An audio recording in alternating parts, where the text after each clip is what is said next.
Don Hutchison joins us. Don, even the staunch, even the Steve Nichols of this world couldn't argue Liverpool got what they deserved today. Well, and some, because it should have been 5-0 down at half-time. They got absolutely mullered, Dan. I was on comms for the game today, and Palace were unlucky. I mean, the scoreline flattered Liverpool big time. Liverpool were a mess today, and I've seen it by Arne Slot's team selection when he tried to shoehorn Florian Wirtz onto the left-hand side. Szoboszlai's in better form, so he shifted him out to the left-hand side and played Szoboszlai's in number 10. Gakpo was on the bench, Chiesa was on the bench, who came on late, and somehow when the game got back to 1-1, I thought that is the biggest robbery of the century. And then Craig talked about Kirkes. Honestly, when you see the goal back again in its truest form, the ball gets laid back or gets pinged back to Kirkes, and it's on his right foot on the edge of the box, and he didn't back himself to use his right foot, his swinger, to try and clear the ball as far and get distance on his clearance as possible. And he allowed the ball in a strange sort of pattern of play to come all the way down on his left-hand side. And what did he do? Kick the ball out for a throw-in, which is a far bigger threat for Crystal Palace. They launched the ball in the box. They scored the late winner. Massively deserved. 2-1 flat as Liverpool. But honestly, Konate was a mess today. Alisson was the standout player for Liverpool. He made 3 brilliant saves in the first half. And it should have been, honestly, no exaggeration, 5-0 to Palace at half-time. So a 2-1, my days. At 1-1, I think, robbery and how Liverpool have got out of this, they'll take a point all day long. 2-1, yeah, it massively Palace deserved the win. And they're now unbeaten in 18, by the way, in great form. Yeah, I actually think I'm the chairman of the Oliver Glasner American fan club. Last year it was Elise. They sold Anderson to Fulham. Eze has gone. There have been others who have left. Mark Gahey his head was turned by Liverpool, of all teams, at the end. And it's been an FA Cup final, a Community Shield, and an amazing start to the season. And let's not forget, this time last year, the discussion was, is Oliver Glasner going to get the sack? After a horrible start. Because they had a horrible start, but yet Crystal Palace just said, no, we have faith in this guy because what he's doing on the training ground, what he's doing with the team, how he's coached them, how they play. And we've talked about this. Everybody loves this modern game. We pass it out from the back. Crystal Palace will do it a little bit, but won't do it a lot because they know they're not the best at that. This is a classic case of, and I know we're going to get to Man United, but this is a classic case of working with what you've got and making the best out of what you've got. Is it a back 4 or a back 3? What's better for the players that I've got? It's a back 3. It's Richards, Lacroix and Gahey. That's what's best for them. And he's figured that out very quickly. So they've been magnificent, absolutely magnificent. From Liverpool's perspective, they've had these games before this season. It's been coming. It has been coming like a freight train. And it's finally arrived. But you know what? They've had these games where they could easily have lost them, but they didn't because they've outscored teams. And guess what?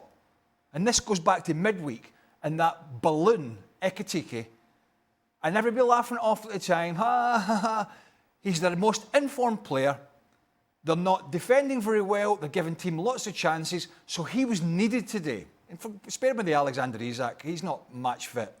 Ekitike has been their biggest threat. From the Community Shield when he signed to this point in the season. And he sat at home because he couldn't engage his brain.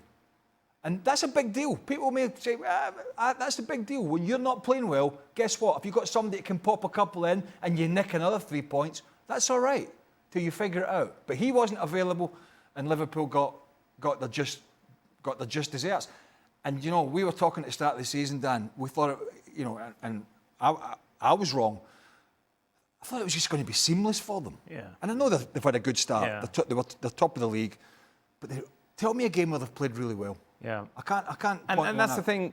The narrative has been, you wait till Liverpool click. Yeah. They are 100% at the moment. You wait till this all comes together. It seems to be trending in the wrong direction. That first half today was some of the worst we've seen from Liverpool under Arne Slot. Without question. And maybe that's not giving Crystal Palace their due deserves here. Because I thought Palace were outstanding from beginning to end. And I'm sure I'm not the only one. There's space available at the Glasner fan club. I'm joining. I'm sure I'm not the only one that with each Alisson save, you just think, you know what's coming. Yeah, absolutely. Especially when Chiesa scores. Yeah, you know what's coming here. Liverpool are somehow going to snatch this and we're going to have the same conversation yet again. on paper, there's no question that this Liverpool side is an outstanding team and arguably better than the one we saw last year.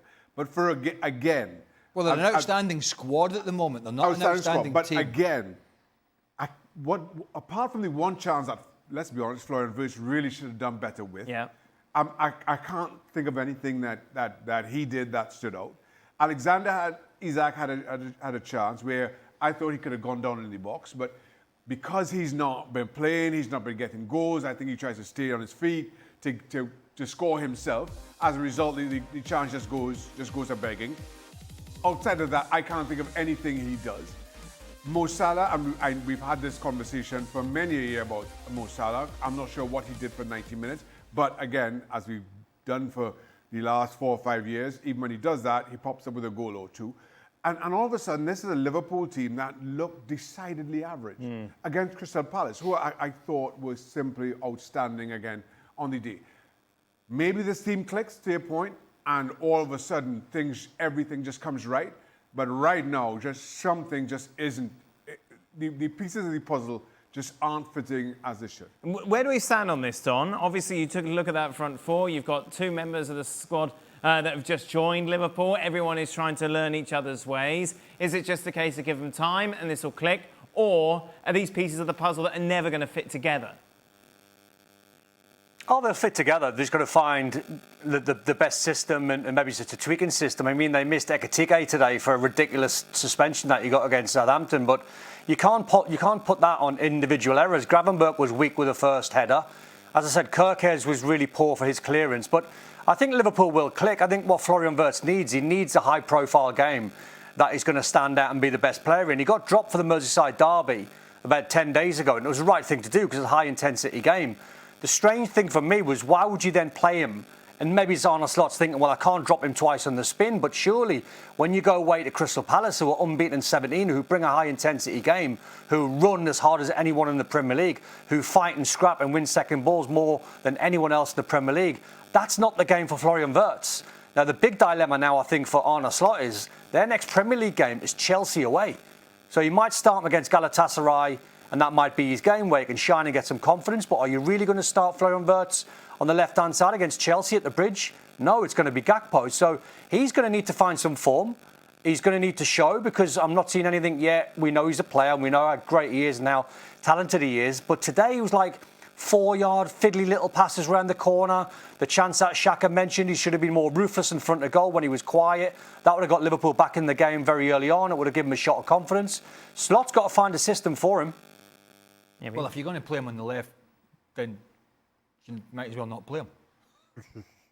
That's your mindset. How can I squeeze him in? Then you're weakening the team, because he's better in the number 10 role, although he's not been great. That is his position. You put him out in the wider area, and all of a sudden, you've got a player who's not great defensively on the left-hand side, and a left-back who's just signed, who's struggling. That doesn't make any sense.